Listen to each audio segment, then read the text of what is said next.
नमस्ते गाइस, और आज की फाइट वीडियो में सबसे पहले बात करते हैं UFC 297 के बाद फाइटर्स की न्यू रैंकिंग्स क्या हैं। तो सबसे पहले पाउंड फॉर पाउंड रैंकिंग की बात करें तो शॉन स्ट्रिकलैंड को बीट करने के बाद ड्रिकस डु प्लेसी ने नंबर 8 स्पॉट पर एंट्री ली है इस पाउंड फॉर पाउंड रैंकिंग में। इसी के साथ अगर शॉन स्ट्रिकलैंड की बात करें तो वो 3 प्लेसेस डाउन चले गया है, जहां पर फाइट से पहले वो नंबर 8 पे था, बट अब शॉन स्ट्रिकलैंड इस पाउंड फॉर पाउंड रैंकिंग में नंबर 11 पे है। इजराइल अदेसानिया नंबर 10 पे है और फ्लाईवेट चैंपियन एलेजेंड्रे पेंटोजा नंबर 10 से नंबर 9 पे आ गया है। और अब इसके साथ डिविजनल रैंकिंग्स की बात करें तो फेदरवेट डिवीजन में मोवज़ार इवलॉइव ने आर्नल्ड एलेन को बीट किया था, तो इसीलिए अब मोवज़ार इवलॉइव नंबर 9 स्पॉट से नंबर 5 प्लेस में आ गया है। आर्नल्ड एलेन नंबर 4 से नंबर 6 पे आ गया है, वेरएस इलिया टुपुरे की अगर बात करें तो वो नंबर 5 से नंबर 3 स्पॉट पे आ गया है। और अब बात करते हैं new middleweight champion Dricus du Plessis के बारे में। शॉन स्ट्रिकलैंड का क्या कहना है, इजराइल अदेसानिया का क्या कहना है, एलेक्स परेरा का क्या कहना है एंड ऑल्सो हमजा चिमाएव का क्या कहना है। तो बेसिकली फाइट के बाद से ही शॉन स्ट्रिकलैंड ने मल्टीपल ट्वीट्स और मल्टीपल पोस्ट किए हैं, ये बोलते हुए कि उसे लगता है कि वो फाइट को विन किया था, उसे रीमैच चाहिए एंड ऑल्सो ड्रिकस ने उसे राउंड 4 में हेडबट किया था।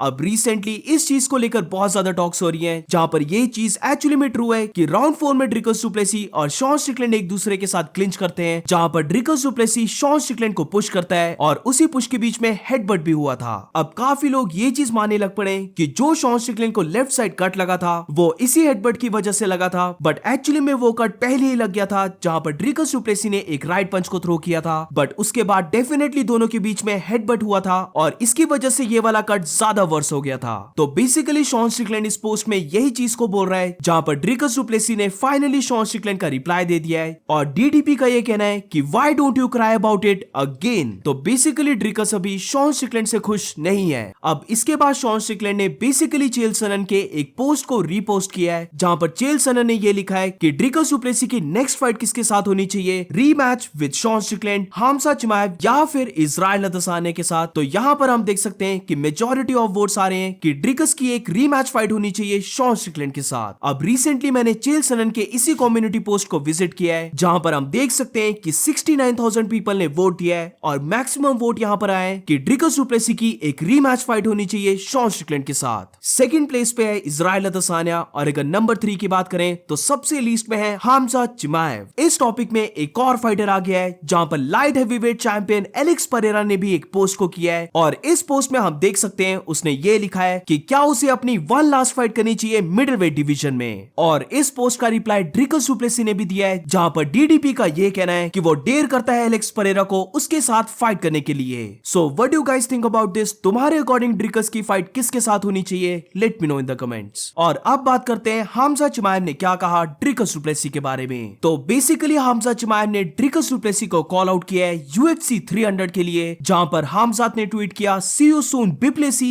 UFC 300। और इसी के साथ रिसेंटली हमजा चिमाएव का एक इंटरव्यू भी हुआ है, जहां पर ड्रिकस डु प्लेसी और शॉन स्ट्रिकलैंड के बारे में हमजा चिमाएव का ये कहना था कि उसे ये फाइट 50-50 लगी, बट अगर उसे कोई नेम को पिक करना है तो फिर उसे लगता है कि शॉन स्ट्रिकलैंड इस फाइट को विन किया। अब ड्रिकस के बारे में तो डायरेक्टली हमजा चिमाएव ने कुछ ज्यादा नहीं बोला, बट हमजा चिमाएव का ये कहना है कि वो डेफिनेटली चाहता है ड्रिकस डु प्लेसी के साथ फाइट करना और वो रेडी है UFC 300 में भी फाइट करने के लिए। उसने ऑलरेडी UFC को इन्फॉर्म कर दिया है कि वो रेडी है फाइट करने के लिए और वो चाहता है कि वो UFC 300 में फाइट करे। डायना व्हाइट ने उसे प्रॉमिस किया था कि अगर वो कमारू उस्मान की फाइट को विन करेगा तो फिर उसे डेफिनेटली टाइटल शॉट मिलेगा, इसीलिए उसकी ओपिनियन में डायना व्हाइट को चाहिए कि वो अपने प्रॉमिस को पूरा करे। अगर उसे नेक्स्ट टाइटल शॉट नहीं मिलता है तो फिर वो चाहता है कि जो उसकी नेक्स्ट फाइट होगी उस फाइट में उसको डबल सैलरी चाहिए। अब शॉन स्ट्रिकलैंड और ड्रिकस डु प्लेसी दोनों ने फाइट से पहले यही बोला था और ड्रिकस डु प्लेसी ने फाइट के बाद भी बेसिकली यही बोला कि उनकी ओपिनियन में हमजा चिमाएव नहीं डिजर्व करता नेक्स्ट टाइटल शॉट के लिए फाइट करना, और वो इसलिए क्योंकि हमजा चिमाएव ने किसी भी टॉप मिडलवेट फाइटर को डिफीट नहीं किया है। तो इसके बारे में हमजा चिमाएव का ये कहना था कि अगर वो टाइटल के लिए फाइट नहीं करेगा तो फिर उसके अलावा कौन सा ऐसा फाइटर है जो टाइटल के लिए फाइट करेगा। अगर इजराइल अदेसानिया की बात करें तो उसने बोला है कि वो 2027 में कमबैक करेगा, तो इसीलिए अदेसानिया का कुछ भी नहीं बोल सकते। और अगर बाकी फाइटर्स की बात करें तो कोई भी एकदम से टाइटल शॉट डिजर्व नहीं करता, इसीलिए उसे लगता है कि वही ऐसा फाइटर है जिसकी नेक्स्ट फाइट होनी चाहिए टाइटल शॉट के लिए। They promised me after this fight, after Usman fight, you will for sure gonna fight for the title, and I win that fight. And I'm ready for UFC 300. Just let me know, give me somebody like or not somebody like give me like this title shot, or give me somebody else and give me double money.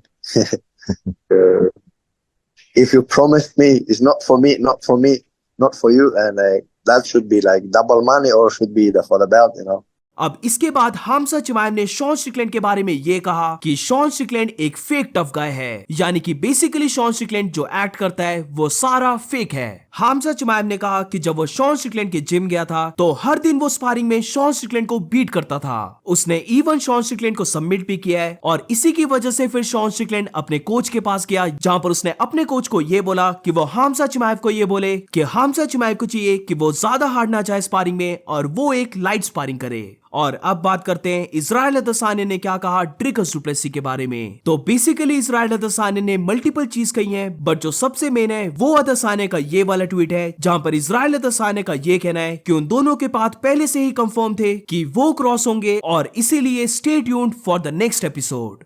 आज की next 5 video में बात करते हैं डैना white के interview के बारे में, जहां पर उसने मल्टीपल चीजों के बारे में बात की, बट इस वीडियो में कवर करते हैं जो डैना व्हाइट ने सबसे इंपॉर्टेंट चीजें बोली हैं। तो UFC 300 के बारे में डैना व्हाइट का ये कहना था कि वो इस इवेंट की फाइट्स नेक्स्ट वीक अनाउंस करेगा, और जब middleweight champion Dricus du Plessis की नेक्स्ट फाइट की बात आई तो उसके बारे में भी डैना व्हाइट का यही कहना था कि वो नेक्स्ट वीक ही इस चीज को बताने वाला है। ऑल्सो इसी के साथ welterweight champion Leon Edwards versus Belal Muhammad की फाइट अब ऑलमोस्ट एक कंफर्म हो चुकी है, क्योंकि डैना व्हाइट से रिसेंटली इसी के बारे में क्वेश्चन पूछा गया कि इन दोनों की फाइट कौन सी डेट में होगी, जिसका डैना व्हाइट ने रिप्लाई दिया कि वो फ्यू डेज में इन दोनों की फाइट की लोकेशन अनाउंस कर देगा। आई एम होपिंग कि इन दोनों की फाइट UFC 300 में ना हो और इंस्टेड ऑफ दैट इन दोनों की फाइट होनी चाहिए जब UFC UK में जाए। अब इसके बाद रिसेंटली कॉनर मैकग्रेगर ने अपनी फाइट को अनाउंस किया था, जहां पर उसने ये बोला कि वो माइकल चाइल्डर से फाइट करने वाला है 185 पाउंड्स मिडिलवेट डिवीजन में, और ये फाइट होगी 28 जून को। तो जब कॉनर के बारे में डैना व्हाइट से पूछा गया तो डैना व्हाइट का ये कहना था कि वो इस चीज को लेकर श्योर नहीं है कि कॉनर मैकग्रेगर सच में जून में फाइट करेगा, क्योंकि अभी तक कॉनर से लेकर कोई भी अपडेट नहीं आया है, और अगर रियली कॉनर चाहेगा फाइट करना तो फिर कॉनर UFC को इन्फॉर्म कर देगा।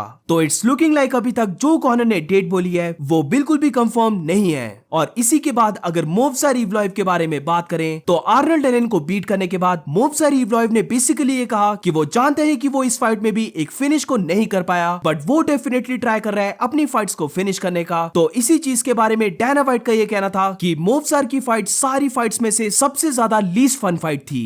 It's looking like Dana White Movsar Evloev के फाइटिंग स्टाइल को जरा भी लाइक नहीं करता, और इसका मेन रीजन है क्योंकि मोवज़ार इवलॉइव ने अभी तक अपनी फाइट्स को फिनिश नहीं किया है।